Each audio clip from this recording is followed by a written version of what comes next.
Պարոն Հոսեյնի երեկ նախագահ Թրամփը հայտարարեց, որ չի բացառում Իրանի նկատմամբ ցամաքային ներխուժումը, բայց միևնույն ժամանակ ասեց, որ դեռևս դրա անհրաժեշտությունը չկա։ Նայելով իրավիճակին, ամեն վայրկյան փոխհրաձգություն է տեղի ունենում, հրթիռներ, ամենանոր սերնդի ԱԹՍ-ներ եւ այլն, ու ավերածությունների մասշտաբները դեռևս անհաշվելի են։ Համացանցի տարածված կադրերում այդ ամենը վկայում է։ Ընդհանուր առմամբ ինչ ենք հասկանում ցամաքային ներխուժման սցենար դիտարկում եք այս պահին։ Շատ քիչ հավանություն կա, որ նման սցենար լինի, որովհետև Թրամփը ոչ Միացյալ Նահանգների Հանրությունը դա ընդունելու է, ոչ կոնգրեսականները, որովհետև սկզբից Թրամփը նախընտրությունի ժամանակ խոսք տվել, որ գալիս է, որ պատերազմները աշխարհում վերջ տալ եւ Միացյալ Նահանգները չի ներկայացելու երկարաժամկետ պատերազմների մեջ, դա չի հանդուրժելու Միացյալ Նահանգների Հանրությունը, եթե մեծ զոհեր լինեն ցամաքային ռազմական գործողությունները, ցամաքային գործողությունները կբերի շատ մեծ զինվորական զոհեր եւ դա անընդունելի է Միացյալ Նահանգների համար։ Դա ասում է, որպեսզի հաշվարկները Իրանում կարողանա փոխի կամ հաշվարկները մոլորությունի մեջ մտցնի ռազմական պաշտոնյաները Իրանում, որոշողները, որը Միացյալ Նահանգները փորձում է երկարաժամկետ պատերազմի, բայց իրականում այդ պատերազմի մեջ մտել է Թրամփը կարճ ժամանակով օպերացիա, որը հաղթանակով դուրս գա եւ աշխարհում ցույց տա ամենաուժեղը, ամենակարողը երկարաժամկետ պատերազմի համար Միացյալ Նահանգները պատրաստ չի դադելով իրենց ռեսուրսը տարածաշրջանում, ռազմական ռեսուրսն է եւ Իրանը մենք գերվում ենք մեր հողում, բայց իրենց հերվից են եկել եւ իրենց տարածաշրջանում հիմա բոլոր ռազմական օբյեկտները Միացյալ Նահանգները Իրանը թիրախավորում է դենց մեծ հնարավորություն չունեն այդ տարածաշրջանում, որ երկար կարողանան այս պահին պատերազմեն Իրանի հետ։ Պարոն Հոսեյնի, այնպես է ստացվում, որ Թրամփը երեկ հայտարարեց, որ պատերազմը կարող է տևել 4 շաբաթ, այն դեպքում, երբ որ ցանկանում էր կարճաժամկետ հեռանկարում ավարտել պատերազմը, գլխատելով Իրանի ռազմաքաղաքական ղեկավարությանը։ Սկզբնական նպատակը Խամենեիի սպանությունն էր։ Ինչ եք կարծում, Թրամփը կարծում էր, որ Իրանի գերագույն առաջնորդին սպանելով Իրանը ներսից կկազմալուծի, կկազմաքանդի։ Սցենարներից մեկը այդպես սցենար ուներ, սկզբից հայտարարեց, բազի առաջին դեմքին եւ Իրանի առաջին դեմքին եւ ռազմական բարձրաստիճան պաշտոնյաներին սպանելությունից հետո ամենագլխավոր նպատակը Թրամփը հայտարարել է, որ իշխանափոխում է Իրանում, որպեսզի ուզեն կարողանա իրանց մարդը բերի Իրանում իշխանություն սարքի, բայց հաշվարկները սխալվում է, միշտ 12 օրվա պատերազմի մեջ էլ նման հաշվարկներ ուներ, որ ժողովուրդը դուրս կան փողոցներում, իհարկե դժգոհ ժողովուրդը տնտեսական իրավիճակում Իրանում կան, բայց ինքը հույս ունի իրենց զանգվածային, իրենց գործակալ սանսերի միջոցով հրահերի, երբ որ որոշ իրանական ռազմական պոտենցիալը ոչնչացնի, ոստիկանական կետերը, որ դիմադրություն չլինի, հնարավորություն է ստեղծի, որ այդ գործակալների սանսերով հրահերեն դժգոհ ժողովրդի զանգվածը, որ դուրս կան, ինքը ասել է, երբ որ ավարտեցին ժողովուրդը դուրս կան, շենք շինություններ գերավեն պետական, բայց հիմա մենք տեսնում ենք ինչքան առաջին օրից կողմից, որ նման հանձնագործությունները արեցին, Իրանի մեծամասն ժողովուրդ է, որը աջակցում է ներկա իշխանությունը, ներկա ռեժիմը, դուրս են եկել փողոցում եւ հնարավորություն չեն տվել մինչեւ հիմա տարբեր քաղաքներում սույսեր է լինում աջակցություն կառավարությունը պետությունին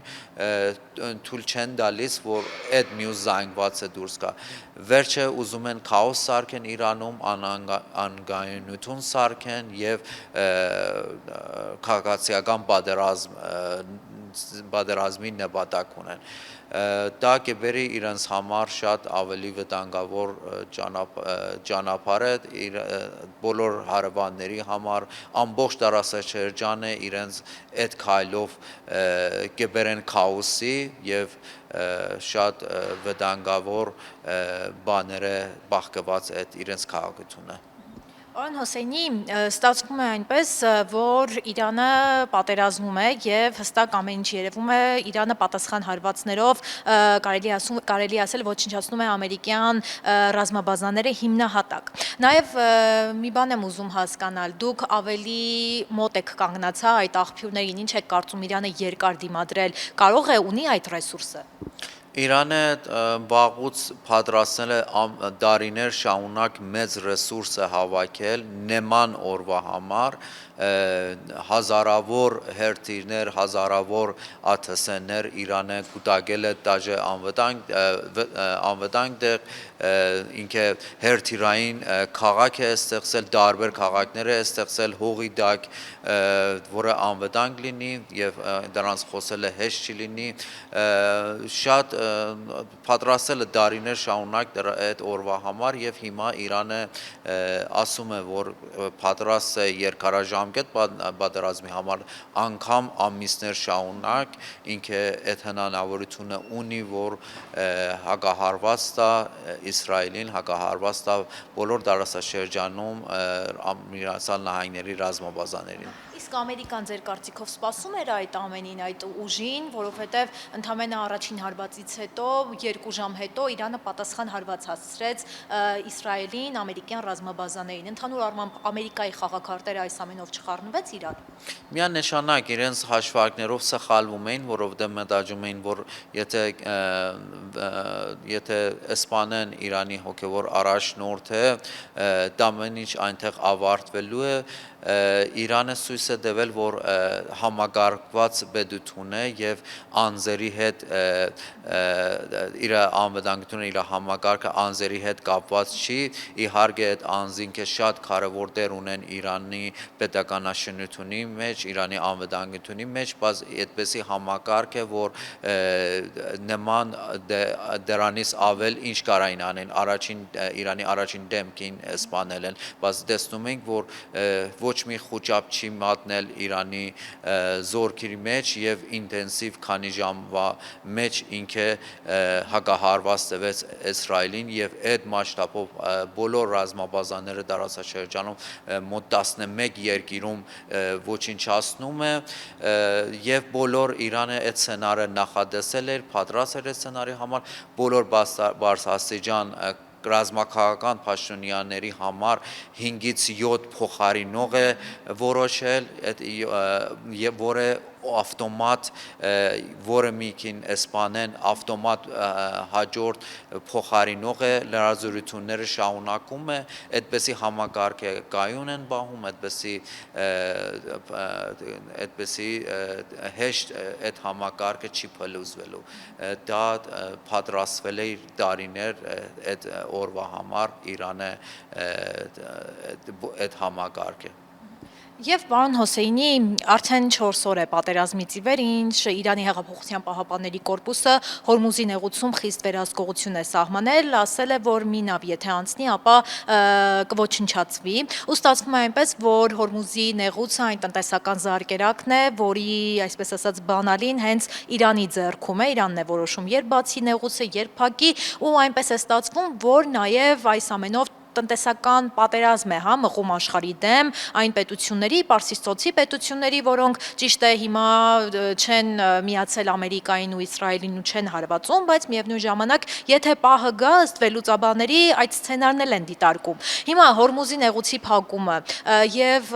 հնարավոր Պարսից ծոցյան երկրների ներգրավումը պատերազմում արդյոք չի վերաճի երրորդ համաշխարհայինի եւ դուրս չի գա Մերձավոր Արևելքի տարածաշրջանից։ Միանշանակ բոլոր փորձագետները ասում են, որ շատ մեծ վտանգ կա, որ այդ ամեն ինչը կոնտրոլից դուրս կա եւ վերածվի համաշխարհային պատերազմ։ Հորմուզի նեղուցի փակումը իհարկե տնտեսական պատերազմի դաշտում է համարվում դարիներ շարունակ Միացյալ Նահանգները եւ բոլոր երկրները Իրանի դեմ տնտեսական պատերազմ են արել բաժամիջոցների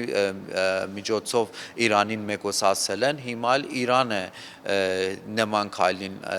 դիմում։ Հորմուզի նեղուցը հիմա այս պահին ֆիզիկապես փակ չի, բայց Իրանը զգուշացել է, հայտարարել է, որ արգելանք է դնում այս տրանզիտի համար,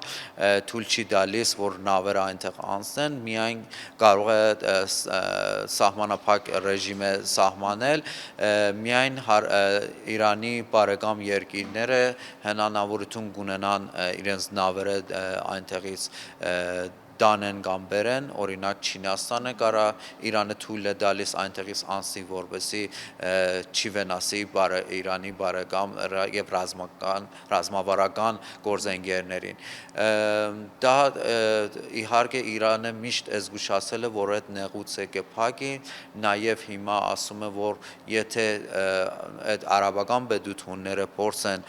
ներգրավեն այդ պատերազմին եւ աջակցեն փաստացի ներգրավեն այդ պատերազմին, այն ժամանակ է, որ Իրանը այլ խաղակարգներ ցույց կտա, Իրանը հնարավորություն կունենա բոլոր իրենց նավթամուղներին, նավթամշակման գործարարներին եւ իրենց գլխավոր ռեսուրսներին Իրանը թիրախավորի։